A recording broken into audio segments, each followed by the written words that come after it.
Boxing Source here. We're live here with the GWOAT, the 3-division world champion and 2-division undisputed champion of the world, Claressa Shields. What's going on?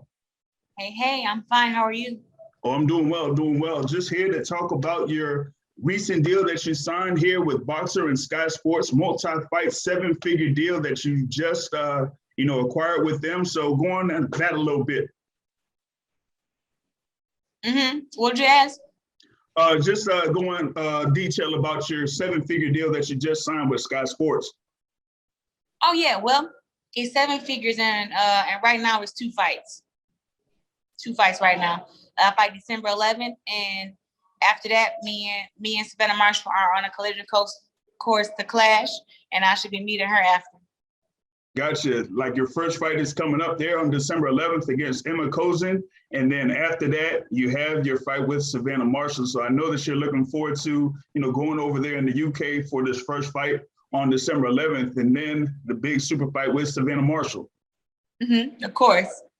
Yep. Now, of course, like a lot of fans have been talking about, you and Savannah Marshall and, so-called rivalry and things like that. But I think a few things that they don't, know about is that's only like 1 loss. And then you had a great and decorated amateur career, but Savannah Marshall pretty much like lost multiple times in the amateurs. They don't really bring that up.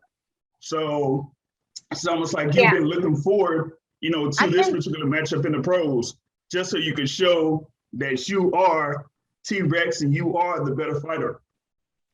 I don't think I have to show that. I think a lot of fans know, but I think that they just want to make up some kind of made up, rivalry. And, Marshall has, 20, 25 losses in amateurs. I have 1.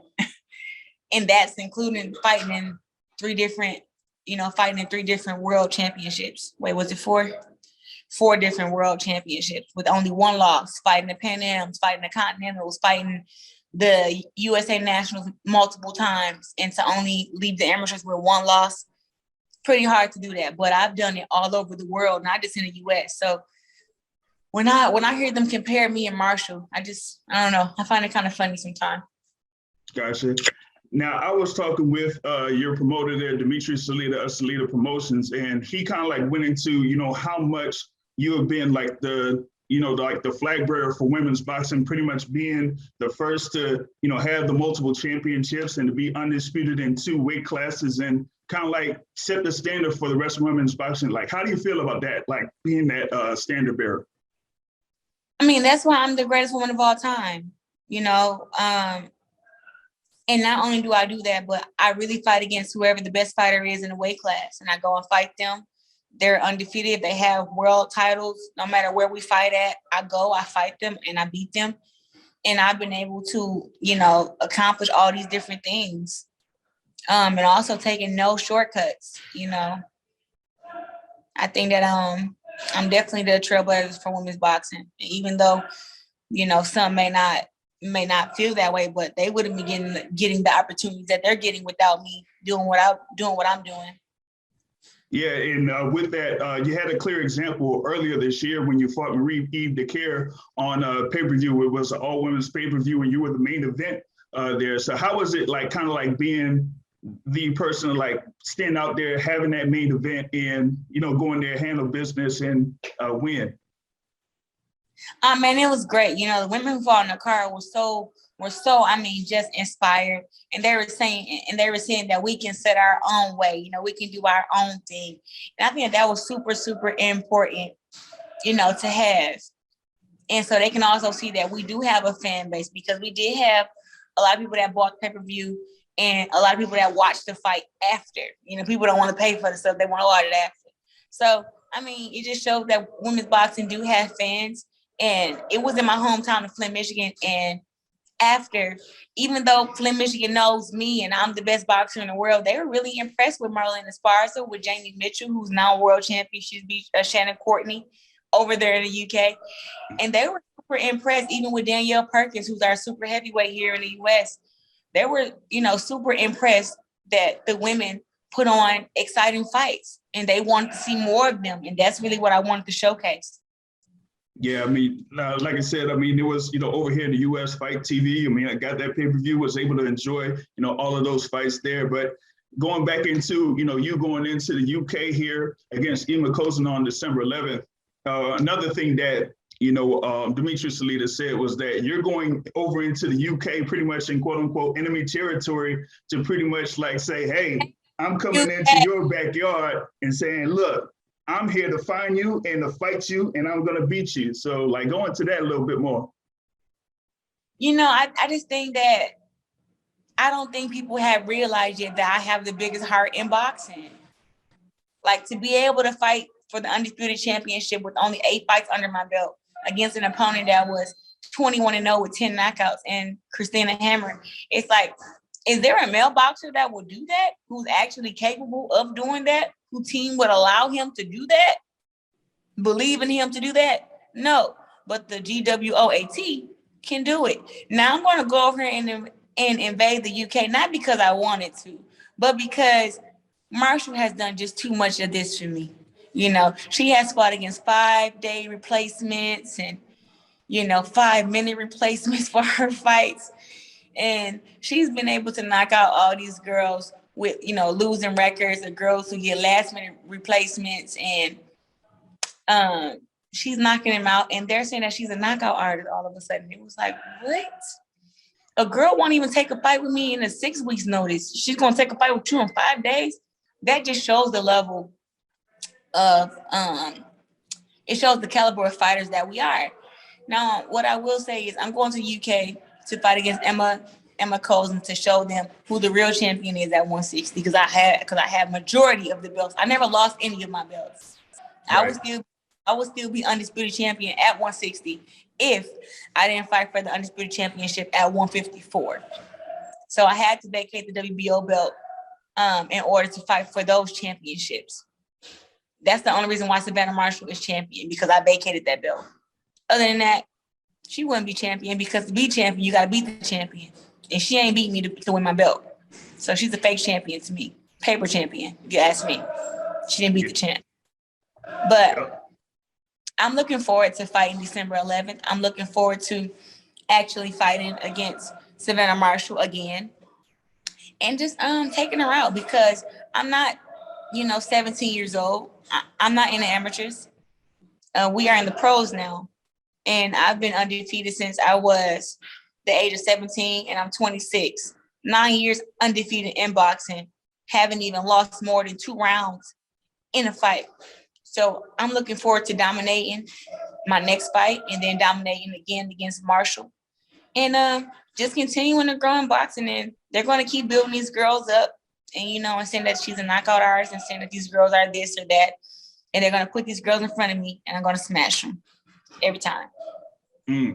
Gotcha. Now, over the course of your professional career, what would you say is the biggest thing that you have developed over time as a professional? I mean, I just developed dominance, being able to read my opponents, to break them down. I mean, like, I punch so hard to where these girls don't even want to come forward or try to land punches on me. They want to cover up. They want to hold. And I've been able to make some of the toughest fighters turn into survivors. The girls who got the biggest chins and who gonna come forward and eat all the punches, they all of a sudden got defense and got great holding skills when we fight. That's because I hit them so hard, they just start covering up and they start not responding. And that's why I be going 10 rounds with these girls, because they cover up and they decide, you know what? I'm no longer here to fight. I'm here to survive. And these girls I guess they're happy to just they're happy to not get KO'd. But at the end of the day, I go home with a unanimous decision all the time.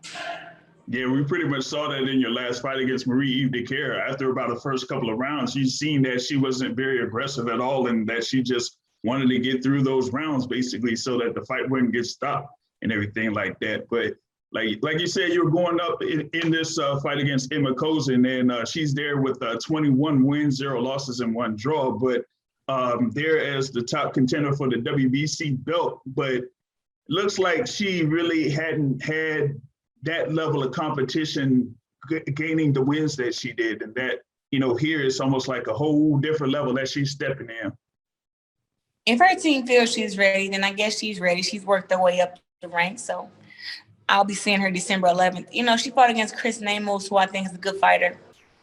And I don't know anybody else on her record who she fought against that had any kind of, a name or, record. But I'll say she's very confident because she has a WBF belt. And this is the first time that I've fought against another fighter who has put her belts up against me to where she didn't have to. Because I'm the WBC, IBF, and WBA world champion at 160. Those are the 3 of the 4 major belts. And she decided, you know what? I'm going to put my WBF belt on the line. So we are going to be fighting for 4 belts. And I was just kind of, I don't know, it makes me look like, okay, maybe she's really going to come and fight then because she's putting her own belt on the line. So if she loses, she's no longer world champion. But when I win, she's no longer world champion. But if she wins, she gets to have her belt that she already had plus the other 3. And I feel like that just showed a different level of confidence. And I respect her for that. And that's why I'm here in training camp right now, getting ready for her, because I think that she's going to come and she really wants to fight. And it may take a few rounds to turn her into a survivor. Gotcha. Now, going over this full year here, 2021, it's been a very busy year for you. Like I said, you had the pay-per-view event there, against Marie Carrot, and then went into PFL and had a couple fights here. Now it culminates with starting off with this new deal. Like I said, 7-figure deal, money, money, money there. So how is it, kind of like going into from the start of 2021 till now and kind of like reflect on that? I had a really whack 2020. I fought January, I think 10th in 2020, main event on Showtime. And then I went 13 months without fighting. And then I fought in March. And I just had prayed to God that, I don't never have another year like 2020, to where it was just like I didn't have any boxing matches. I was constantly training, constantly giving dates, constantly lied to, and then having to keep resetting and resetting and resetting. And I wasn't making any money. So I prayed to God to not ever have another year like that. And, that's why this year I'm not really complaining about what's on my plate. Like I've had a boxing match for the Undisputed Championship, two MMA fights. Now I'm back at boxing again. And it just showed like 4 fights throughout the whole year and 4 big checks. And I'm just happy that I've had a good year like this. I'm hoping that next year will be just as big and just as lucrative. But I don't think that this 7-figure deal would have came about without MMA. I feel like it was needed for me to go to MMA and show them that I will build myself up in MMA and that I will get better every fight and I will continue to grow and I'll work my way up to be PFL world champion. Like I don't need boxing, And I think with me showing them that, like, you guys aren't going to see my worth, I'm not going to box. I'm going to do MMA. I think with me, showing them that they actually seen that, okay, this is what she's worth. This is what we need. And we want to see those big fights. And she's the only one that will fight the big fights. Like, I'll go to whatever weight class you need and fight against the champion. Just pay me. That's all. And that's what we're doing now. So I'm happy that Sky Sports and Boxer actually, that we're able to come to this deal together and, work it out. And I'm happy to be given this opportunity to fight in the UK. I'm really looking forward to it. Gotcha. We're definitely looking forward to it here, December 11th against Ema Kozin. That's going to be a big event here. And then from there, we go into 2022 and even bigger things right there. Thanks for taking the time to join me here with the Boxing Source, and we'll definitely be seeing you soon. Of course. Thank you.